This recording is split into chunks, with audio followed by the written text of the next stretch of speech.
Olá, a paz do Senhor, sejam bem-vindos ao canal de Lições Bíblicas. Eu sou seu irmão em Cristo, o evangelista Davi Nascimento, e estamos aqui para estudar mais uma lição da nossa Escola Bíblica Dominical, a lição de número 9 do segundo trimestre de 2022. Nós estamos estudando sobre os valores do reino a partir do Sermão do Monte. Tem sido um tempo muito precioso. E hoje nós vamos estudar a lição de número 9. Nós adentramos na lição passada, na 8, no capítulo 6. O Sermão do Monte é capítulo 5, 6 e 7 de Mateus. É o momento que Jesus tira para ensinar os seus discípulos. E na lição de hoje, a 9, diz que o tema nos diz assim: orando e jejuando como Jesus ensinou.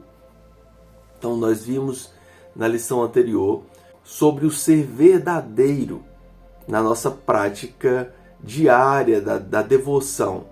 No primeiro momento, Jesus fala sobre a importância de como você ajudar alguém. E as traduções dizem quando você for dar esmola, mas é quando você vai ajudar alguém, como que você deve fazer isso. E hoje nós vamos ver como que nós devemos fazer quando formos orar e jejuar. São 3 práticas que o cristão precisa exercer: a prática de ajudar o próximo, a prática de se comunicar com Deus e a prática de procurar a cada dia mais ajustar o seu corpo, a resposta do seu físico com a sua necessidade espiritual, que é alcançada através do jejum. Então, lição de número 9, orando e jejuando como Jesus ensinou. Se você ainda não é inscrito no canal, se inscreva, faça parte desse grupo que se encontra aqui todas as semanas para aprender um pouco mais sobre a palavra de Deus e para também adquirir um pouco mais de informação ou de clareza sobre a lição. De repente, o que é trago aqui, o que é compartilhado aqui pode te ajudar a preparar a sua aula da Escola Bíblica Dominical. É investido um tempo para se gravar essas aulas, para editar. O maior benefício é saber que os irmãos estão aproveitando desse conteúdo, e a forma que nós percebemos que os irmãos estão aproveitando é quando alguém se inscreve, quando alguém comenta, quando alguém curte o conteúdo, e o YouTube também entende que o conteúdo está sendo relevante para quem está assistindo, quando alguém se inscreve, quando alguém comenta, quando compartilha. Quando ele percebe isso, ele começa a entregar para mais pessoas e pode beneficiar outras pessoas. Dito isso, vamos à nossa lição. O nosso texto áureo está em Atos, capítulo 13, do versículo 2 e 3, que diz assim: E disse o Espírito Santo: Apartai-me a Barnabé e a Saulo para a obra que os tenho chamado. Então, jejuando e orando, e pondo sobre eles as mãos, os despediram. Então nós vemos aqui uma ação da igreja de, a partir da direção do Espírito Santo, eles oram e jejuam. Eles tiram como igreja um tempo para orar por um propósito e jejuar como igreja por um propósito. Muito provavelmente não se trata de apenas um jejum. Vamos fazer um jejum aqui com esse fim. A gente tem uma impressão aqui que eles tiraram um tempo para isso. Vamos tirar um período aqui, até porque viajar naquela época não era tão simples, até hoje não é tão simples. Você enviar alguém, você tem que planejar, comprar a passagem, e olha que nós temos rota hoje praticamente todos os dias para certos destinos. Mas nesse caso aqui não havia essa facilidade de viagens, então o Espírito Santo direciona. Eles provavelmente tinham um tempo ali para preparar e enviar, e durante esse tempo eles estão orando e jejuando, mesmo sabendo qual era a direção do Espírito Santo. A direção vinha do Espírito Santo, mas eles não deixaram de orar com esse fim. Então às vezes nós temos tanta convicção, não, eu tenho certeza que Deus quer isso. E aí isso acaba nos deixando acomodados e achando que não precisa orar. É necessário orar, é necessário jejuar para os propósitos de Deus. A verdade prática nos diz que a oração e o jejum são disciplinas espirituais que potencializa sensivelmente a vida piedosa do crente. Essas ações que o cristão toma, elas são para potencializar a nossa vida com Deus, a nossa comunhão com Deus, a nossa vida espiritual. A nossa leitura em classe está em Mateus 6, do versículo 5 ao 18, que nos diz assim: E quando orares, não seja como os hipócritas, pois se comprazem em orar em pé nas sinagogas e nas esquinas das ruas, para serem vistos pelos homens. Em verdade vos digo que já receberam seu galardão. Mas tu, quando orares, entre no teu aposento e, fechando a tua porta, ore ao teu Pai, que vê o que está oculto.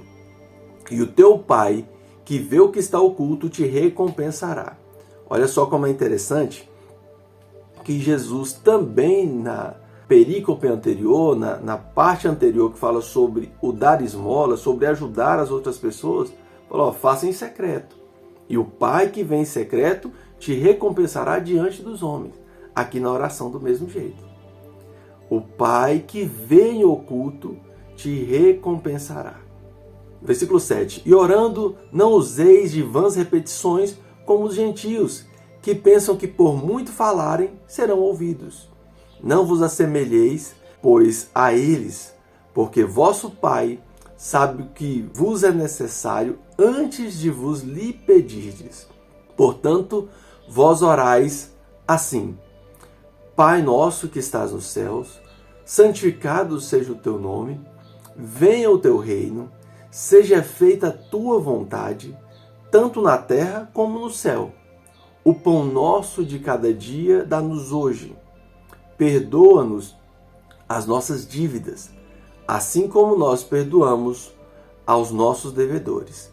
E não nos induza à tentação, mas livra-nos do mal, porque teu é o reino, o poder e a glória para sempre. Amém. Porque se perdoardes aos homens e as suas ofensas, também o vosso Pai Celestial perdoará a vós. Se, porém, não perdoardes aos homens e as suas ofensas, também o vosso Pai vos não perdoará as vossas ofensas. E quando jejuardes, não vos mostreis contristados como os hipócritas, porque desfiguram o rosto para que aos homens pareçam que jejuam. Em verdade vos digo que já receberam o seu galardão. Porém tu, quando jejuares, unja a cabeça e lava o rosto, para não parecer aos homens que jejuas, mas sim a teu Pai, que está oculto. E o teu Pai, que vê o que está oculto, te recompensará. Nós vemos aqui como funcionam as coisas diante de Deus. No início do trimestre, nós vimos diversas situações onde nós percebemos que Deus está olhando para o nosso interior, conhecendo as nossas intenções. Nós falamos sobre a questão da ira e do assassinato. Às vezes a pessoa pensa: porque eu não assassinei ninguém, eu não cometi erro algum. E aí nós entendemos a partir do ensinamento de Jesus que ali já começou o assassinato. No olhar impuro, nós já iniciamos um adultério. Já é onde se inicia um adultério. A partir do momento que nós conhecemos um Deus, nós passamos a conhecer a esse Deus, que sabe das nossas intenções, das nossas motivações, e que está avaliando-nos a partir dessas motivações. E um exemplo clássico é o sacrifício de Caim, que é rejeitado, e muitas pessoas acham diversas possibilidades para que o sacrifício fosse rejeitado, mas Deus fala a Caim: se procederes bem, se por acaso procederes bem no teu coração, ou seja, se as motivações do seu coração forem as verdadeiras, não será aceito também o teu sacrifício e a tua oferta? Então, é esse Deus que conhece o nosso íntimo, que conhece o nosso interior. É Ele que está avaliando também as nossas ações de ajudar o próximo, as nossas ações de orar, a nossa ação de jejuar. E ele sabe exatamente qual a motivação. Nós estamos fazendo para demonstrar às pessoas que somos pessoas boas. E detalhe, demonstrar para nós mesmos que somos bons cristãos, porque quando fala lá da oferta, da esmola, do ajudar o outro, se você faz com a mão direita, que a tua mão esquerda não saiba. Ou seja, nem você é para ficar avaliando e medindo o quanto você ajudou, o quanto você fez, o quanto você é piedoso. Se a sua mão esquerda já sabe o que você fez e está ali contabilizando esse feito, você já recebeu o seu galardão também. Então, a motivação é para você ficar bem diante das pessoas. A sua vida piedosa de ajudar o próximo, de orar e de jejuar é para ficar bem diante das pessoas? É para ficar bem com você mesmo, para trazer um certo alívio, diminuir o peso da consciência? Ou é algo sincero, sabendo da sua necessidade de fazer para que você se aproxime de fato de Deus? É por amor a Deus, é por necessidade de estar próximo ao Pai, de fazer a vontade do Pai. Então, é esse Deus que conhece todas as nossas ações. Quando deixamos de praticar algo, de praticar um assassinato, de praticar um adultério, mas Ele conhece o nosso interior, o que move os nossos corações, que às vezes a gente não faz, mas está ali, a ponto de fazer. Vivendo só para pensar, de acordo com o ódio, de acordo com a ira, de acordo com as cobiças. E é esse Deus que sabe quando nós fazemos também, o nosso coração não tinha vontade de fazer. E estamos fazendo apenas para demonstrarmos algo que realmente não somos. Nesse capítulo, no início do capítulo 6, como eu disse, 3 atos devocionais essenciais para o discípulo de Cristo. O dar esmolas, ou seja, ajudar o próximo, a oração e o jejum. Essas práticas de justiça levam o discípulo ao amadurecimento. É aqui na prática dessas ações que o discípulo ele alcança a maturidade. Principalmente quando ele faz sem se preocupar com quem está assistindo, com quem está vendo o que ele está fazendo. Quando ele começa a entender que não se trata de uma publicidade, mas se trata de um processo de comunhão com Deus, e o ideal é que eu faça sem que ninguém perceba o que eu estou fazendo. É possível? Não, porque às vezes nós frequentamos os cultos e durante o culto nós oramos. Durante o culto nós ofertamos. É feito campanha para ajudar pessoas. E a gente faz. A gente não vai deixar de fazer porque foi feita uma campanha de agasalho, uma campanha para levar alimento a quem precisa, porque foi feito de forma pública. A gente faz, sim, mas a nossa motivação não deve ser para que as pessoas vejam. O ideal é que façamos, quando dessa forma, até um tanto envergonhados porque as pessoas estão vendo. Não com aquela alegria de fazer, eu estou fazendo. Olha, que a satisfação é como se eu estivesse dando com a mão direita e a esquerda está vendo. Então, quando nós entendemos que não fazemos isso como um meio de autopromoção, como um meio de alcançar algo, nós alcançamos. É a lógica do reino. Na lógica do reino as coisas funcionam assim. Quando eu acho que tenho, eu não tenho. E quando eu acho que eu não tenho, quanto mais eu acho que eu não tenho, mais eu recebo. Mais eu vou ter de Deus. No Apocalipse nós encontramos Jesus chamando a atenção de uma igreja. Falou, você acha que é rico, é abastado, e você é simplesmente pobre e segue nu. Você não tem nada e acha que tem muito. Então, quanto mais a gente acha que tem, menos a gente tem. E quanto mais a gente percebe a nossa condição de pobreza diante de Deus, mais recebemos de Deus. Então, esse amadurecimento do discípulo, quando ele exerce essas 3 práticas de justiça, ele amadurece. Porque ele começa a entender que não se trata das ações dele, mas se trata do amor de Deus que está o alcançando, que está o levando a compreender a dimensão da necessidade de se relacionar com o irmão, da necessidade de se relacionar com Deus de fato, por amor, e não com o interesse de alcançar algo em troca. Da necessidade de se tornar uma pessoa mais conectada com Deus, que cada vez mais mortifica os seus desejos e as suas vontades através do jejum. Guardai-vos de exercer a vossa justiça diante dos homens. Esse é o princípio desse parágrafo, dessa perícope. Quando a gente entende isso, que nós não precisamos fazer algo para demonstrar aos homens, nós estamos compreendendo qual que é o propósito da relação com Deus. Da relação com Deus. Porque às vezes a gente faz para demonstrar aos homens, mas Deus sabe exatamente qual que era a nossa vontade. Às vezes você está orando e pensando assim, nossa, eu não queria estar orando, mas eu vou orar aqui porque o pastor vai ver que eu estou orando.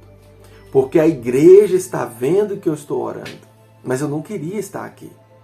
E Deus sabe que você não queria estar ali. E a gente não consegue enganar a Deus. Às vezes eu participo de um jejum, falo, estou fazendo uma campanha de jejum. Mas a intenção às vezes é só para demonstrar para os irmãos o quanto eu sou espiritual. Ajudo alguém para que as pessoas falem, nossa, como o Davi é bonzinho, como ele gosta de ajudar as pessoas. E Deus sabe exatamente qual que é a motivação. Então, guardar de exercer a nossa justiça diante dos homens é sobre isso que Jesus está dizendo.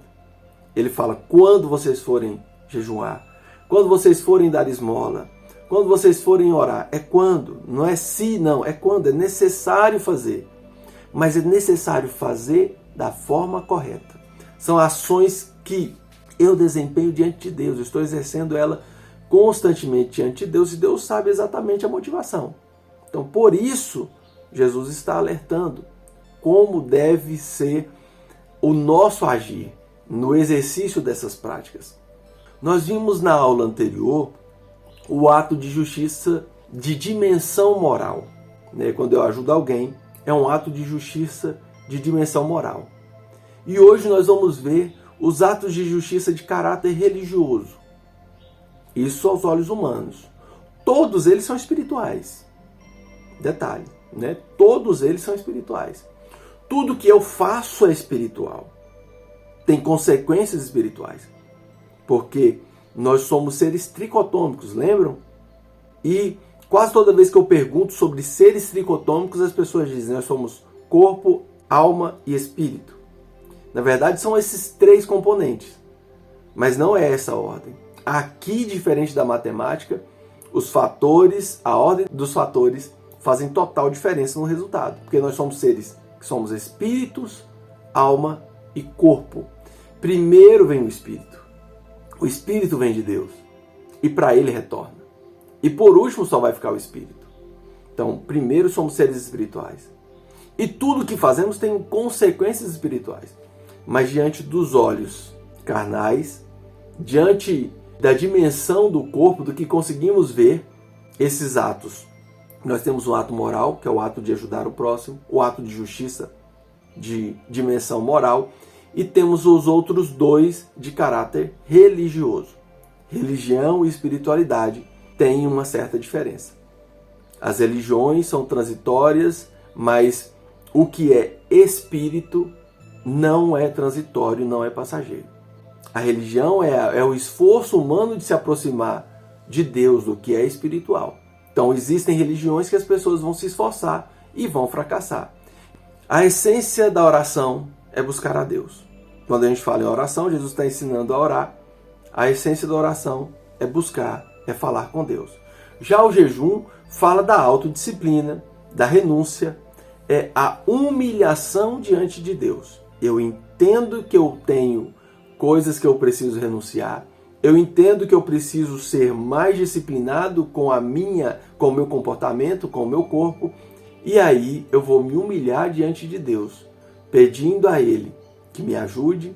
E estou ao mesmo tempo também moldando as minhas vontades, dizendo às minhas vontades que eu tenho controle sobre elas, que não sou escravo das minhas vontades, mas que com a ajuda de Deus eu estou trabalhando essas vontades para que eu possa viver e agir de acordo com a vontade de Deus, não de acordo com as minhas vontades.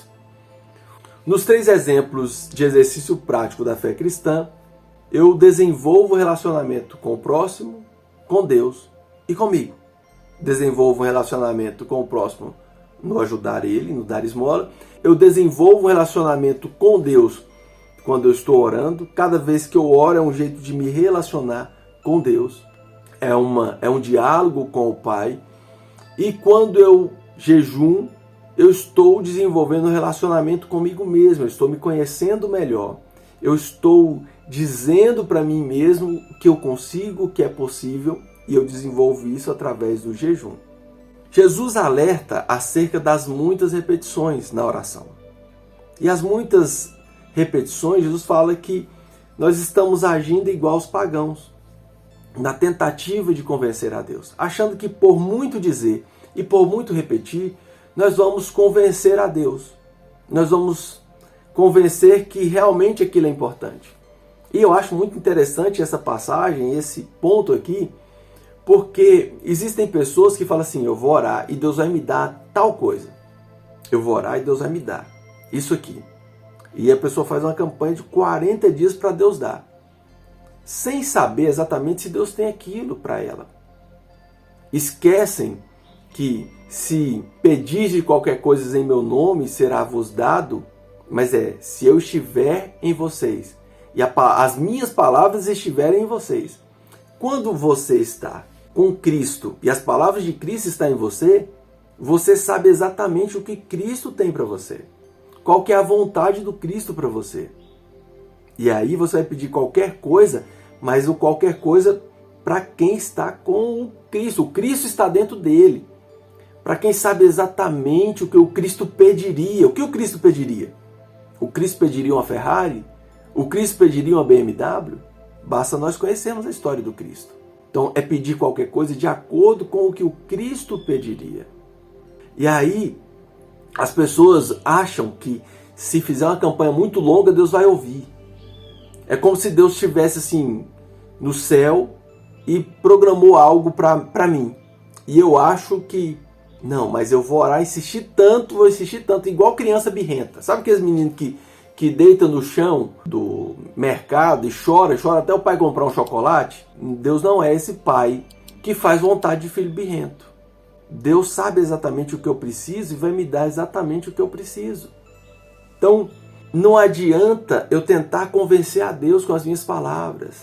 Tem gente que vai explicando, Deus, mas eu preciso, olha só, se o Senhor me der isso aqui, vai ser tão bom, porque eu vou conseguir fazer tal coisa, eu vou em tal lugar, aí, se o Senhor me abençoar nisso aqui, eu vou dar tantos % para a tua obra, como se Deus dependesse desses porcentos que a pessoa está dando para a obra dele. Como se ele não fosse Senhor do universo, dono do ouro e da prata, e pode abençoar a sua obra do jeito que ele bem entender. Então nós achamos que podemos convencer a Deus. E ficamos tentando convencer a Deus, tentando buscar argumentos de convencer a Deus. E Jesus está dizendo que oração não é isso. É tanto que quando a gente ora a oração do Pai Nosso, primeira coisa, nós reconhecemos quem é Deus, a grandeza de Deus, a divindade de Deus. E entendemos que Ele é Senhor já no céu, que Ele é o Senhor de todas as coisas e que nós estamos aqui para que a vontade dEle seja feita e não a nossa. Seja feita a tua vontade, na terra como no céu. Ela já é feita no céu, que seja feita na terra. E não a minha vontade. Eu não oro para convencer a Deus da minha vontade. Então não é repetindo palavras que eu vou convencer a Deus, até porque oração não é para isso. Oração é para que eu entenda qual que é a vontade de Deus e a vontade de Deus seja feita, e não a minha. E aí depois eu vou pedir. E vou pedir não só para mim. Eu peço o pão para todos. Eu peço para todos. E quando eu peço para todos, eu já estou vendo a minha responsabilidade. Eu já estou conhecendo que a responsabilidade é minha. Se eu peço o pão para todos e o pão chegou até a mim, mas não chegou até o outro, eu vou dividir o meu pão com o outro. É responsabilidade. Oração diante de Deus, eu entendo a minha responsabilidade também.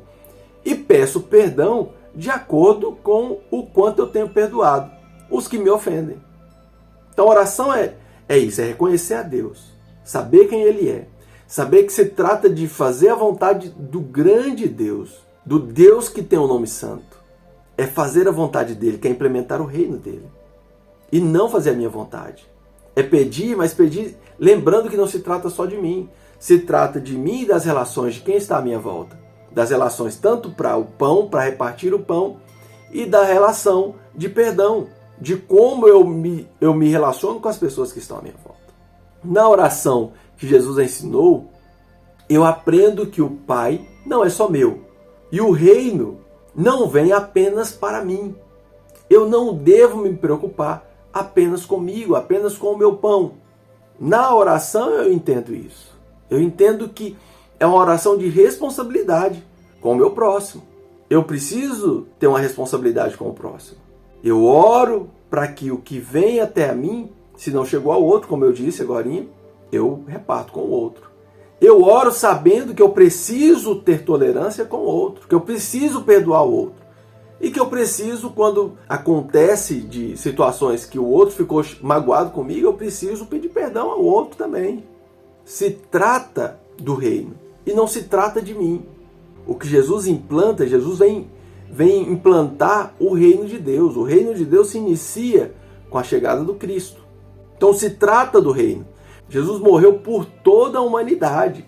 E ali demonstra a força do reino de Deus, que pode alcançar, através do sacrifício de Cristo, todos os homens. Então se trata do reino. Se trata de todos e não se trata apenas de mim. Então na oração eu tenho dimensão disso. O Pai é nosso, o Pai não é meu. O Pai é nosso. O pão também é nosso. O reino é só dele. O nome santo é só dele. O nome importante é só dele. Santificado seja o teu nome. Teu é dele, é exclusivo. O reino é exclusivo dele. Mas quando eu oro direcionado a ele, eu olho para ele como o Pai que não é só meu, é nosso. O pão também, a responsabilidade do cuidado é nossa. Não é só para mim que ele está fazendo, que ele está cuidando. Ele não está cuidando só de mim. E eu sou instrumento dele para cuidar do outro. Eu tenho consciência de quem Deus é e peço sabendo da minha responsabilidade. Eu sei exatamente qual que é a minha responsabilidade quando eu peço. Amém? Então vamos ao comentário. A oração é um diálogo com o Pai. É o primeiro subtópico. Então, na oração eu estou falando com o Pai. A natureza da oração. A oração é a ação de falar com Deus, de expressar sentimentos, de pedir, de agradecer. O cristão precisa estar em contato com Deus constantemente. E detalhe, quando eu expresso sentimentos aqui na oração, eu sei exatamente que Deus conhece o meu interior. E não adianta eu criar palavras bonitas, buscar as melhores palavras, sendo que Ele conhece o meu interior. A oração é o momento de eu ser verdadeiro. Quantas vezes nos Salmos nós encontramos os salmistas sendo verdadeiros e demonstrando a sua angústia, falando: até quando, Senhor? Até quando? Parece que o ímpio vive melhor do que o justo. O Senhor não consegue ver isso, não? E aí a gente olha, às vezes pensa assim: essa pessoa está desacatando Deus. Olha o desaforo que ela fala com Deus. Mas se eu não falar isso, às vezes, nos meus momentos de tristeza, se o salmista não fala aquilo, Deus sabe que ele está pensando naquilo. Não adianta eu chegar extremamente entristecido e falar: Deus, eu tô extremamente angustiado. A perseguição que acontece, parece que o Senhor não está vendo que o povo está me perseguindo. Eu estou fazendo algo para o reino. Eu estou tentando fazer o meu melhor e as pessoas estão me perseguindo no trabalho, na igreja. Porque na igreja tem perseguição. Não sei se vocês sabem, mas às vezes tem, por ciúme. O espírito de Lúcifer entra e ele gosta de trabalhar na igreja, de plantar discórdia. Pensa num lugar que ele gosta de plantar discórdia na igreja. E às vezes o irmão, a gente não deve ir lá e jogar tudo em cima do irmão, que às vezes está sendo instrumento de Satanás, está deixando de ser usado por Satanás. Nós precisamos entender, distinguir isso, as nossas lutas. Aí você pensa assim: mas a pessoa deixou ser usada, eu tenho que... Não, a nossa luta não é contra carne nem sangue, mas é contra principados e potestades. Nós precisamos distinguir essas coisas. Então eu chego diante de Deus e rasgo o verbo. parece que não está compensando fazer nada para o senhor, porque eu faço e é perseguição o tempo todo e tal, e desabafa. Porque se a pessoa não fala isso, às vezes a pessoa está sentindo isso e Deus sabe. E nós somos hipócritas diante de Deus, não precisamos ser. E às vezes depois de desabafar, de falar, aí eu percebo exatamente qual que é o propósito do reino. Eu olho para o referencial que é o Cristo, que morreu numa cruz, entregou a vida por mim, que era inimigo dele, entregou a vida por nós enquanto nós éramos inimigos dele. E rogou ao Pai, Pai, perdoa-os. E aí quando eu entendo isso, ali naquele momento que estou com o Pai, é quando o Espírito Santo começa a trabalhar no meu coração. E aí eu vou abrindo, me abro, choro, e o Espírito Santo trabalha, e eu começo a perceber que não é o irmão, é principados e potestades que está usando o irmão, que não vigiou, que deu lugar para o inimigo. E aí entendo que preciso perdoar o irmão, e preciso me aproximar, sabe, irmão, o que está acontecendo? Nós precisamos nos unir, irmão, para alcançar os objetivos do reino de Deus, para alcançar, implementar a vontade de Deus plenamente. Então, oração é o momento que eu me aproximo, que eu falo com Deus, que eu sou verdadeiro com Deus e me abro, me rasgo por inteiro diante de Deus, diante da presença de Deus. Próximo subtópico: como os homens de Deus viam a oração. No Antigo Testamento, sempre que o povo de Deus precisava de respostas, levantavam um clamor, sabendo que Deus responderia. Jesus tirou o tempo para a oração. O próprio Jesus tirou o tempo para orar e para ensinar seus discípulos como orar. E a igreja primitiva permanecia em oração. Ela permaneceu em oração. Nós lemos aqui no texto áureo, a igreja de Atos, mesmo já tendo a direção do Espírito Santo, ela está orando para enviar Barnabé e a Saulo. Nós vemos a igreja orando quando Pedro está preso. Nós percebemos no decorrer do Novo Testamento a oração sendo exercida por toda a igreja. O Paulo dizendo que está orando pelos irmãos, pedindo oração aos irmãos. A igreja de Atos em fervente oração, buscando, clamando a Deus, permanecendo na oração. Então, no Antigo Testamento nós temos o povo de Deus orando, os homens de Deus orando, buscando a Deus em oração, buscando esse relacionamento com Deus através da oração. Nós temos o Cristo, o Filho de Deus, alguém que tinha contato direto com o Pai, mas tirando o tempo para demonstrar para nós o quanto é importante a oração. E nós percebemos a igreja orando constantemente após o Cristo ser elevado aos céus. E nós, a partir desses exemplos, percebemos que é necessário orar. É quando for orar, ou se for orar, não, é quando. Então, quando formos orar, e quanto mais nós oramos, nós precisamos orar não com a impressão que o pagão tem, que ora muito e vai alcançar um benefício de Deus, mas tendo a convicção que quanto mais oramos, mais nós nos aproximamos de Deus. E aproximando de Deus, nós sabemos exatamente qual é a vontade dele. E o reino dele é implantado quando nós entendemos a sua vontade e vivemos de acordo com a vontade de Deus. Próximo subtópico: a maneira de orar. A maneira de orar está mais relacionado não com a maneira de buscar justiça própria. A oração não é um meio de buscar justiça própria, escolhendo belas palavras, tendo um modelo de repetição, até porque nós temos a oração do Pai Nosso, e muita gente acha que é um modelo de repetição, repetir palavras. Na verdade, é uma estrutura de como se deve orar. Como eu disse na introdução aqui, é uma estrutura que eu entendo quem é Deus, o quanto o nome dele é santo, eu entendo a dimensão do reino dele e busco fazer a vontade dele, viver de acordo, entender a vontade dele e vivo de acordo com a vontade dele para que o reino dele seja implementado na terra. Que a vontade dele seja feita na terra, através de mim. E é também através desse modelo que eu percebo as minhas responsabilidades de pedir o pão para mim e para o próximo. É através desse modelo também que eu entendo que o perdão só é alcançado quando eu perdoo. Então é um modelo para que eu entenda uma estrutura, mas não para que eu viva repetindo. A própria introdução, Jesus fala, não fiquem repetindo palavras. A oração não é um meio de repetir palavras, é um momento de comunhão. E a comunhão é estruturada nesse princípio de um Deus grande, santo, que tem nome santo, e que resolveu se relacionar conosco. E eu, nesse relacionamento, tenho a missão de entender qual que é a sua vontade, de exercer a sua vontade na terra para que ela seja feita, a vontade de Deus seja feita na terra como ela é feita no céu. É um verdadeiro diálogo sincero com Deus. Isso é oração. É como devemos orar. Próximo tópico, a oração que Jesus ensinou. Jesus não condenou a oração em público. Eu disse isso bem na introdução. Não quer dizer que quando nós vamos orar em público é um problema.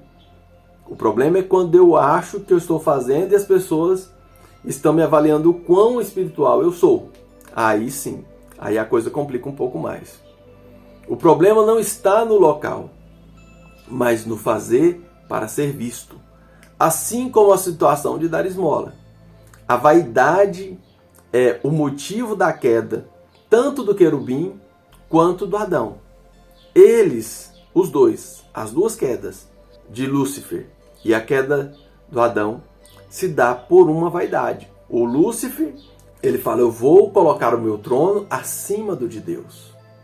Eu vou mostrar o quanto eu sou importante e consegue, na sua busca de alcançar uma importância, convencer 1/3 do céu, 1/3 dos anjos. Já o Adão, a proposta que veio para Eva era, o dia que vocês comerem do fruto, vocês se tornarão igual a Deus, conhecedores do bem e do mal. O se tornar igual a Deus, o ser independente, o demonstrar a grandeza de ser, de não depender, de olha, eu estou fazendo o suficiente por mim. Eu estou orando o suficiente para alcançar o mérito. Eu jejuei o suficiente para merecer estar aqui. Se trata de vaidade. A vaidade é a essência do pecado. Então, às vezes nós olhamos pecado só de quem está aí demonstrando, está na bebida, está na bagunça, está deixando o seu corpo usufruir o máximo dos prazeres da carne. Mas nenhuma das duas quedas havia essa coisa de usufruir de vontades da carne, as vontades carnais. As duas quedas estão relacionadas com vaidade, com o ser independente de Deus, com ter mérito, passar a ter mérito. Agora eu não preciso mais de Deus. O outro, agora eu vou estar acima de Deus. É assim, não é nem só depender de Deus. Não, o ser humano era, não dependo mais de Deus. Eu vou ser tão quanto Ele. E não vou depender mais de Deus. É o pecado do homem. E o pecado de Lúcifer é, eu vou estar acima de Deus. Eu não só preciso, mas vou estar acima de Deus. E quando a gente começa a orar para que as pessoas vejam o quanto nós nos esforçamos, nós estamos querendo mostrar o nosso mérito. E está na raiz aqui o pecado, tanto de Lúcifer quanto o pecado de Adão. Jesus quer que sejamos discretos. Próximo subtópico. Fala da intimidade na oração.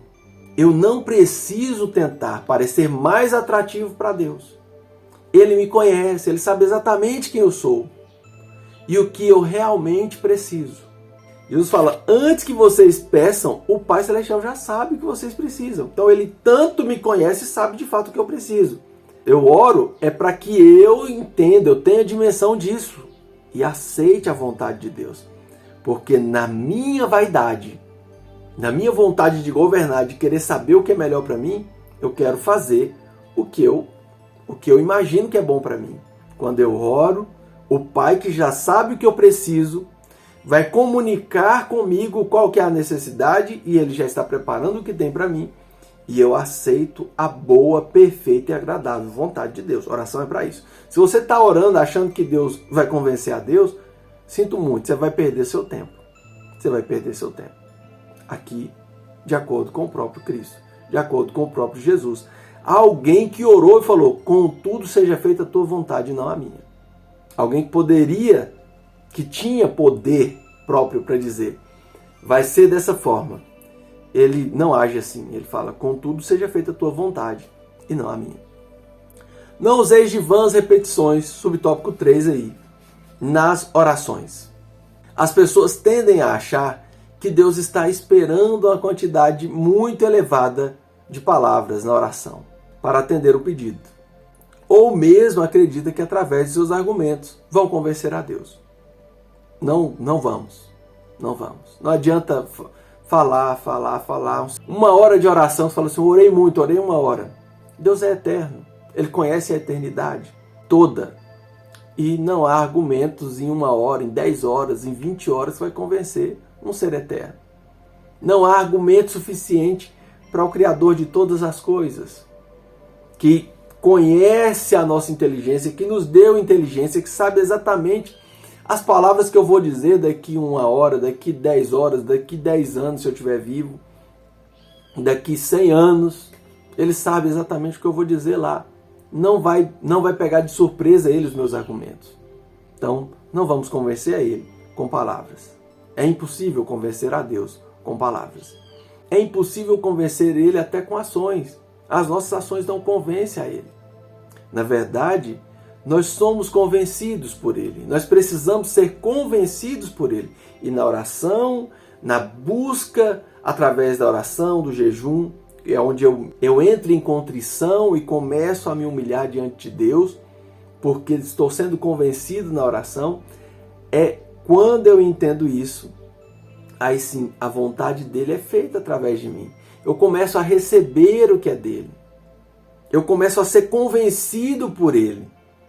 E começo a andar de acordo com a vontade dele. A oração e jejum.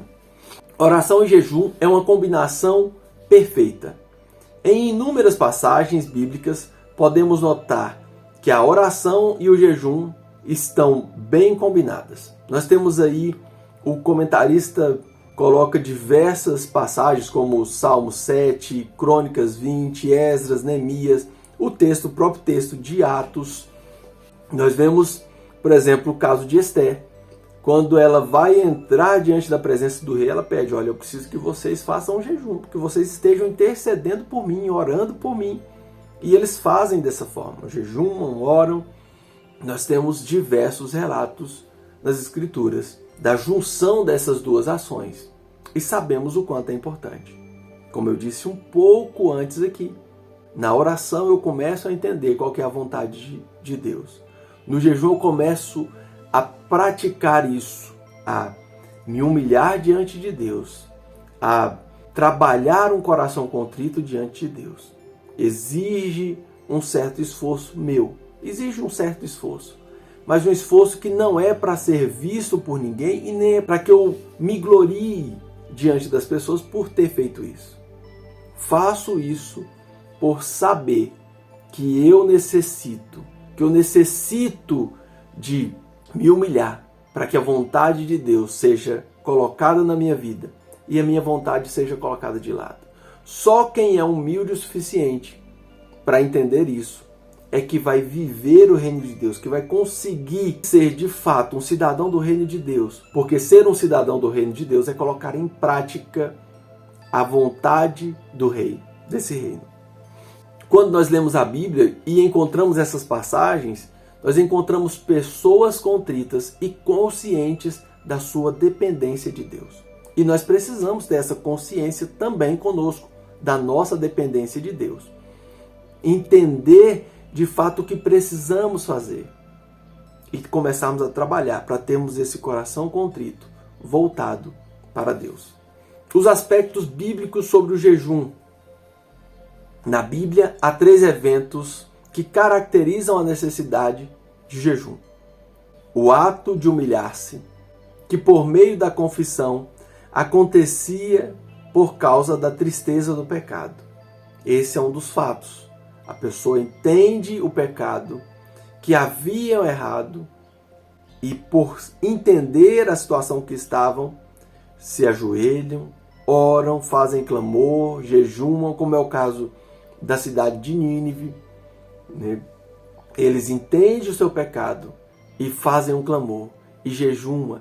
Daniel também, quando ele começa a ler o que estava acontecendo, lê o livro do profeta Ezequiel, em Daniel capítulo 9, ele fala que ele começou a orar e a clamar ao Senhor, a jejuar, a demonstrar contrição. Já era alguém que tinha um coração voltado para Deus, mas ele começa a fazer pedindo perdão pelos pecados do povo.